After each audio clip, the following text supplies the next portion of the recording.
TopMedTalk. Nick Margerrison here. Welcome to TopMedTalk.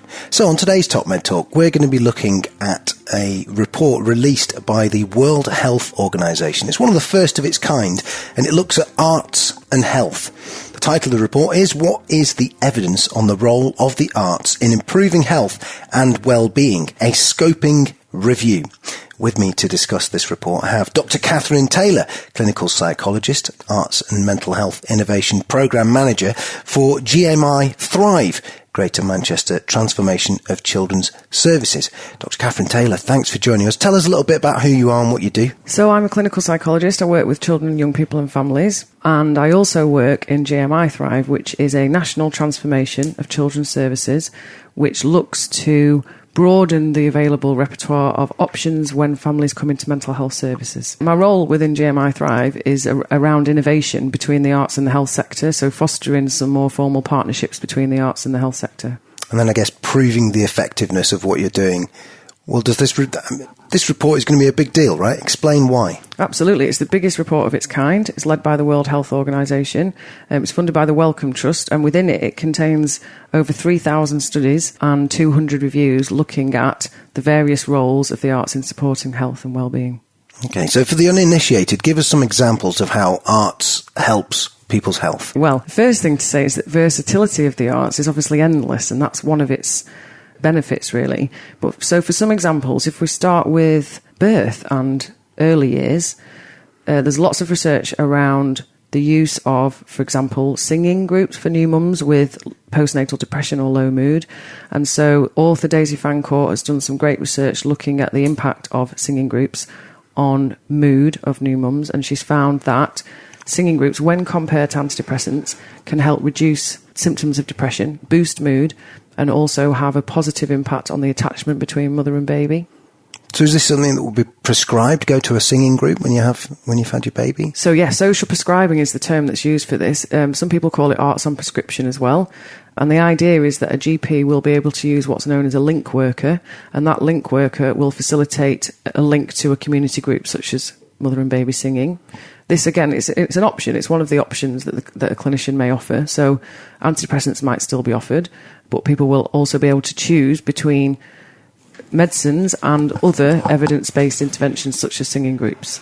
So you'd get prescribed some arts?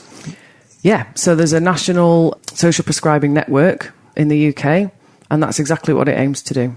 Social prescribing network. Mm-hmm. Do they have a website? They do, yep. And I'm sure you'll provide that at the end. All right, we'll pop that in the links. And then on a mechanistic level, how does this stuff work? Engaging with the arts, you know, if you take a pill, we know it raises your serotonin levels, you feel happier as a result. We're all quite comfortable with that. How does art engagement work to actually make the patient feel better? So you're asking about mechanisms of action, causal roots. You've mentioned. Serotonin can increase mood. Engaging in a class or an arts intervention where you enjoy yourself and potentially achieve pride, sense of achievement, that has similar impacts on mood. There's a lot of research looking at inflammation, and so, for example, group drumming, which has been happening for thousands of years, group drumming can help regulate the heart rate, regulate breathing, help people to synchronise with each other, and that has quite profound impacts on the body's ability to heal itself. A great example that might answer your question, because obviously this extrapolates to different conditions and across the age span.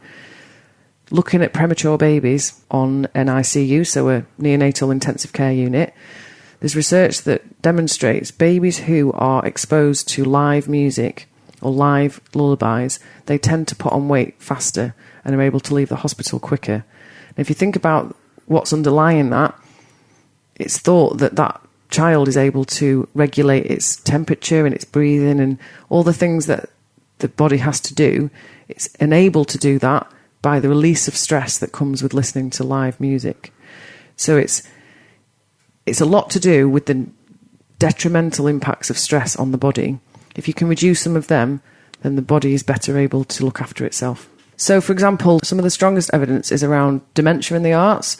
So a few years ago, I was involved in a program called Dementia and Imagination, where we found that arts-led sessions for adults with dementia led to reductions in sort of agitation and things that you typically see among adults with depression.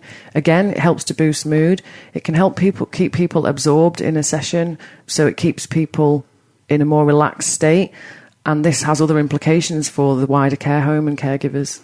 Okay, because we've done a lot of work on brain health here on TopMedTalk. It's been one of our primary concerns. And the interesting thing about this report is I'm wondering whether or not this is going to help introduce maybe arts as a form of therapy and as a form of helping people's health, perhaps post-operatively, or maybe even as part of prehabilitation to get them ready for major events such as operations, that kind of thing. What do you think? Is this something that's going to help that happen or not? Well, I'm glad to hear you thinking about that, Nick, because that's exactly what we want this report to get people thinking about how this applies to their particular area of medicine or area of therapy. So you've mentioned brain health there. We know that children who engage in the arts are more likely to go on to achieve academically, and there's plenty of evidence that shows that grey matter in the brain is changed through engaging with the arts. So, for example, playing music helps cognitive development. When you think about early childhood development, we use play, we use storytelling. Broadly, these are all forms of the arts, and they're critical to human functioning and can help boost belonging and social connectedness. So there's numerous studies that show engaging with the arts in, say, a clinical context helps subjective pain. So people report feeling less pain, which then requires less pain relief. Similarly, in Manchester, where I work, in the radiology department, there's been use of creative approaches to treatment, preparing children for treatment, and it's been found that those children need less invasive treatments following a creative introduction to the health environment, if you like. So it can, your question about readying people for treatment, indeed, that's exactly what it can do. It can help people feel more in control, more that they understand what's coming, and that can help them thus engage with the treatments on offer. In terms of there's enough evidence for this to impact on, as you say, prescribing. So in the NICE guidelines, that's the National Institute for Clinical Excellence, there's numerous NICE guidelines that include recommendations for use of the arts. So, for example, for adults with psychosis or schizophrenia, there's ample evidence for NICE to include art therapy in their guidance. The guidance around dementia also recommends use of the arts for the reasons we've discussed. So if you think about the application of the arts as you are doing, we're talking about prevention, so enabling people to feel more connected to their peers, to their neighbours, which obviously supports health. We know that people who engage in the arts and culture for more than 2 hours a week tend to live healthier lives for longer. So there's longitudinal evidence from the Nordic countries that show people who engage in culture and the arts live longer. About half of that impact or half of that effect is down to things like socioeconomic status, education, where you live, but there is half of that effect that's independent, which is down to engaging with culture and the arts. So we've got prevention there. We've also got management of health conditions. So the advice that we give as a profession or as professionals, that can be supported by powerful messages from artists. And then, thirdly, we have treatment. So treatment interventions can be augmented or improved through delivery of the arts. Okay. So when it comes to one of the top concerns here on TopMedTalk, we worry a lot about opioids and opioid use. Just throwing it out there, does this impact at all on maybe treatment for addictions, treatment for getting off opioids? Does it impact in any way around that? So opioids and medicines are not... I'm a clinical psychologist, so I don't prescribe. But obviously, that within that, addiction would be one of our main areas of interest. And we would ask, what's the cause of the addiction? What's behind that? And often it's feeling disconnection from society. It's feeling lonely. It's feeling that people can't relax. So if you think about the function of opioids, which may be to calm people, soothe people, help negate some of the impacts of feeling disconnected, I'd say there's a role for the arts in achieving some of those things that the opioids may be aimed at.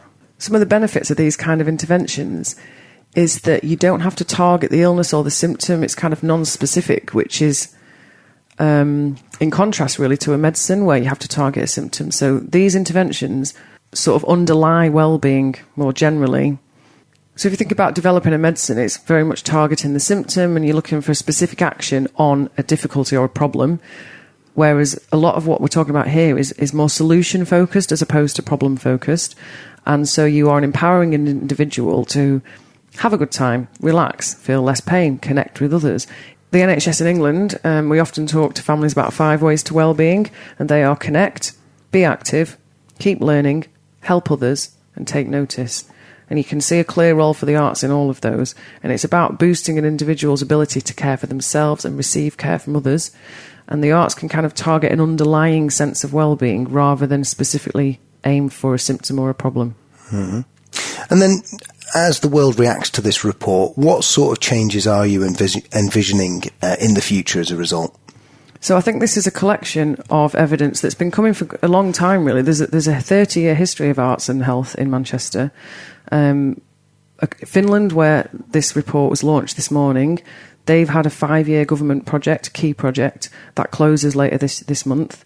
So this report is a culmination, really, of a vast field that's been led, really, by the European region, so Finland, Norway, in the UK as well. There's been a lot of research in the last 10 years particularly, and I think we've come to a point now where the evidence is accepted, it's becoming much more mainstream. We can see that with the World Health Report. And the impacts are going to be greater funding for research, more longitudinal research, so looking at the impacts long-term, because there's been a lot of short-term underfunded research that's pointed us in this direction, but now we need some larger standardised data collection happening. We can also expect that governments will shift policy in line with some of the findings of this report. So this is something you do in your role at GMiTHRIVE. How is it you're going to be applying this report over the next few months? So this report is going to be a great support for our Arts and Mental Health Innovation Programme in Manchester. We're 6 months in. So far, we've managed to survey our children's mental health teams about their perception of the role for the arts in health and in children's mental health. We've partnered with arts partners and cultural partners in Greater Manchester, including people like Arts Council England, some of the major theatres in Manchester, and together we're developing a cross-sector evaluation framework so that everybody can be speaking the same language when we're gathering outcomes, so that we can speak to commissioners about the impact some of this stuff has.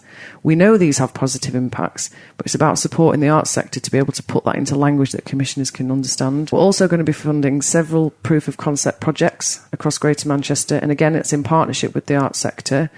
We're going to be hosting arts options, so treatment options, within clinical services. For example, there's a dance company known as Company Chameleon. They've just won a Manchester Cultural Award last week. And they go into schools and deliver very impressive, engaging sessions around mental health. What is mental health? What does it look like? What can you do if you think someone has a difficulty? And how can we better understand it? Because it's delivered through the medium of dance, kids engage in it much better. They're less likely to not attend their appointments. They're less likely to drop out of treatment, and they're more likely to go away with a better understanding of how to look after their own mental health. That sounds rather good. Listen, Katherine, thank you very much for joining us and talking to us about this report. How can people contact you, find out more about you, and find out more about this research? Where should we send them? Well, I'm on Twitter, @Communicat. I guess you'll put a link. Yeah. I do have a blog, Art Thou Well, which there's a lot going on, and that might be a good place to find other links to other places. All right, then. Well, we'll add links to the show notes. Don't forget to subscribe and check out the website, www.topmedtalk.com. TopMedTalk. It's Desiree Chappell here. Just a quick reminder, subscribe to TopMedTalk. We're a daily source of news and conversation focused on perioperative care.